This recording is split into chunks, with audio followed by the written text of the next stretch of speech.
Samantala, muling inihalal si Senador Francis Chis Escudero bilang Senate President sa pagbubukas ng 20th Congress. Yan ang ulat ni Daniel Manalastas. Majority Floor Leader.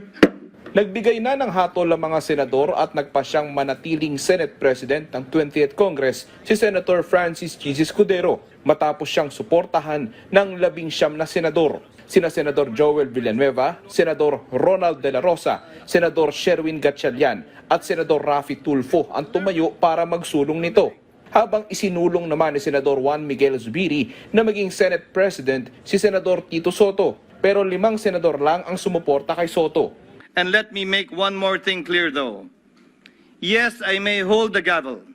I may preside over sessions, issue orders, and signal the start and end of debates. But this Senate is not mine alone to lead. Hiling at panawagan ko po sa aking mga kapwa senador. Magtrabaho po tayo sa kabila ng ingay ng politika sa ating kapaligiran.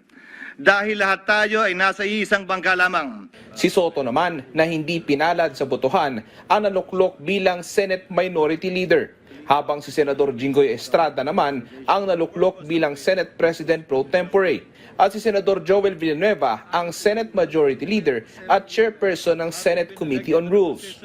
I have been a good soldier of this august body since 1992. And I am always honored by any position entrusted to me by my esteemed colleagues.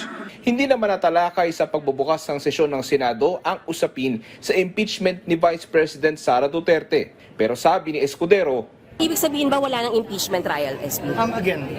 We will do what we need to do in accordance with the Constitution and the rule of law. The plenary will decide. ang ilang senador may kanya-kanyang sentimento rin sa naging desisyon ng Korte Suprema sa impeachment ni VP Sara. Ang ilan nais respetuhin ang pasya ng Korte. Wala tayong magagawa. It's a Supreme Court decision. Whether we like the decision or not, the Supreme Court must be followed, the rule of law must be followed. At dapat kailangan natin. Well, sabi ng Supreme Court na nagpalabas ng decision na unconstitutional, so be it. Habang ang ilan, iba ang pananaw.